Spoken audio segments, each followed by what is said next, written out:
जय हिंद छात्रों, स्वागत है आपका सनराइज क्लासेस के यूट्यूब चैनल पर। और आज छात्रों आपको गवर्नमेंट ऑफ दिल्ली और DSSB के बारे में बताएंगे। जो छात्र टीचर की तैयारी कर रहे हैं, भविष्य में पीजीटी या टीजीटी लेवल का टीचर बनना चाह रहे हैं, केंद्र लेवल की नौकरी करना चाह रहे हैं, उनके लिए एक खुशखबरी तो है, लेकिन एक दुख भरी खबर भी है। और काफ़ी सारे बच्चे इस नोटिफिकेशन से नाराज़ भी हैं। तो नाराज़ क्यों है ये भी आगे बताएंगे, और क्या इस बार आयोग ने किया है ये भी बताएंगे, है ना। तो चैनल को लाइक करें, शेयर करें और सब्सक्राइब करें, और इस नोटिफिकेशन को जो मैं बता रहा हूँ वीडियो को अंत तक जरूर देखें ताकि आपको पूरी नॉलेज हो सके। ठीक है, तो चलिए शुरू करते हैं बच्चों।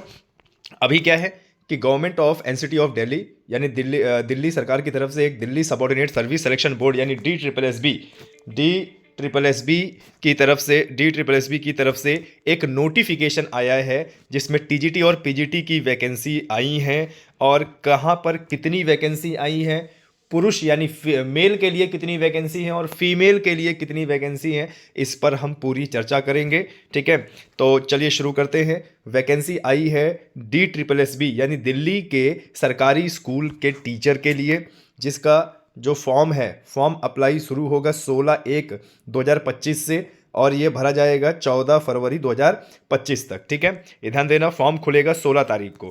और जहाँ वैकेंसी की हम बात करेंगे, ठीक है, वैकेंसी की बात करेंगे तो देखिए, PGT Hindi, PGT math, PGT physics और पीजीटी आपका न्यू दिल्ली म्यूनसिपल काउंसिल और केमिस्ट्री, सारे सब्जेक्ट्स की वैकेंसी निकली है। ठीक है, सारे सब्जेक्ट की वैकेंसी निकली है, लेकिन वैकेंसी बहुत ही कम है। टोटल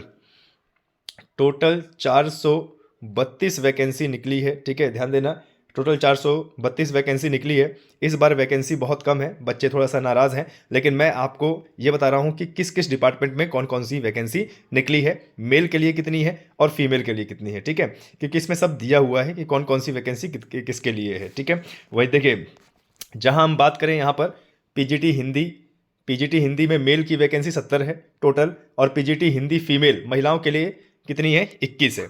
वहीं पर हम मैथ की बात करें तो मैथ के लिए जो मेल हैं उनकी 21 वैकेंसी है, और जो फीमेल है उनकी भी 21 वैकेंसी है। ठीक है, और पीजीटी मैथ की 21 वैकेंसी है पुरुषों के लिए, और महिलाओं के लिए जो है वो 10 वैकेंसी है। ठीक है, इसके बाद हम बात करें फिजिक्स की, तो भैया फिजिक्स में पुरुषों के लिए 2 है और महिलाओं के लिए पुरुषों के लिए 3 है, महिलाओं के लिए 2 है। उसके बाद हम बात करें पीजीटी केमिस्ट्री, तो केमिस्ट्री में पुरुषों के लिए 4 है और महिलाओं के लिए 3 है। बायोलॉजी की बात करें तो बायोलॉजी के लिए महिलाओं के लिए 12 है और पुरुषों के लिए एक ही वैकेंसी दी गई है पीजीटी बायोलॉजी में।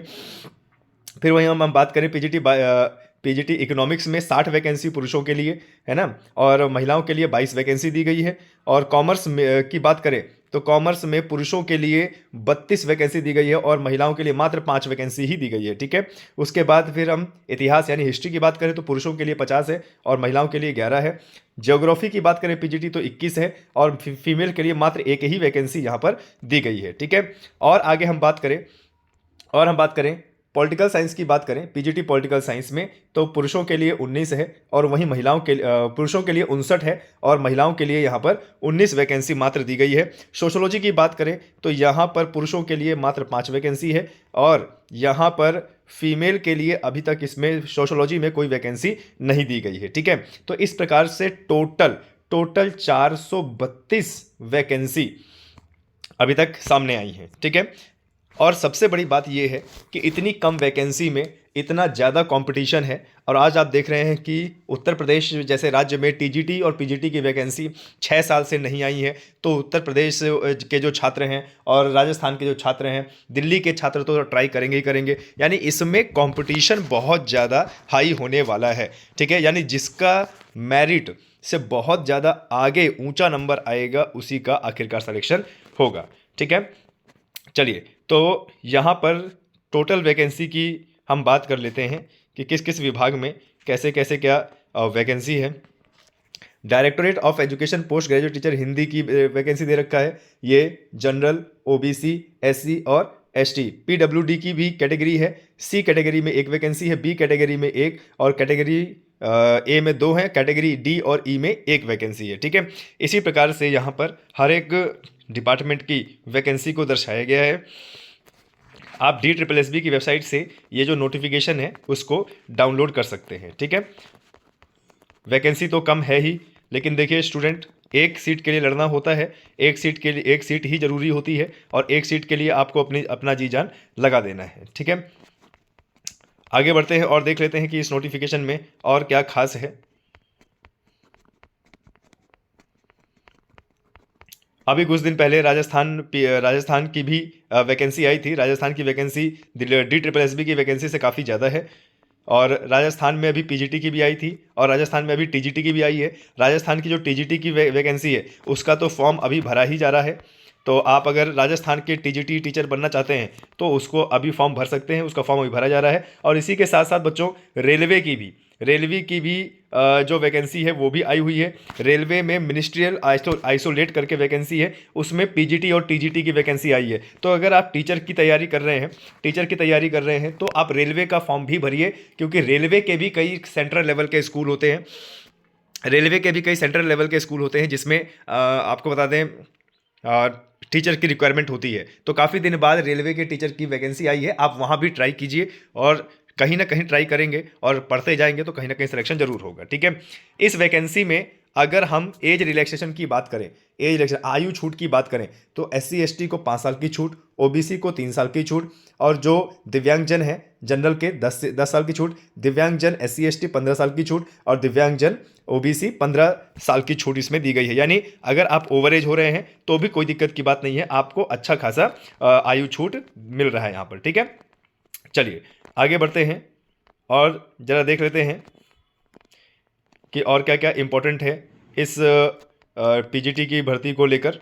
फॉर्म अप्लाई इसका बच्चों 16 तारीख से होना है, और फॉर्म अप्लाई करने की कुछ ज़्यादा मशक्क़त आपको नहीं करनी है। ऑनलाइन फॉर्म इसका भरा जाएगा, और ऑनलाइन जो फॉर्म इसका भरा जाएगा वो DSSB की वेबसाइट में भरा जाएगा, और इसमें आपका step by step online registration दिया है, जिसमें आपको अपना वोटर ID कार्ड या आधार कार्ड या पासपोर्ट या ड्राइविंग लाइसेंस से आप इसको फॉर्म को भर सकते हो, ठीक है। थोड़ा सा फोटो का और साइन का जो मानक है वो ज़रूर देखना। जो फ़ोटो है, ठीक है, ध्यान देना, जो फ़ोटो है, फ़ोटो 15 से 60 KB की आपकी होनी चाहिए, ठीक है। और वोटर ID कार्ड या आप जो भी अपना वो दे रहे जो भी आप अपना दे रहे हैं ID प्रूफ में, वो 200 से 300 पिक्सल के बीच में होना चाहिए, ठीक है। तो इस चीज़ का ज़रूर आपको ध्यान रखना है, ठीक है। बाकी जो भी अपडेट होंगी वो हम आपको ज़रूर इस अपने माध्यम से बताएंगे, अपने YouTube चैनल के माध्यम से बताएंगे। जो भी और अपडेट इसमें मिलेगा, अगर वैकेंसी बढ़ती है या कम होती है, जो भी होगा हम आपको अपने YouTube चैनल के माध्यम से ज़रूर बताएंगे। तो आपको क्या करना है, चैनल को लाइक करना है, शेयर करना है और सब्सक्राइब करना है।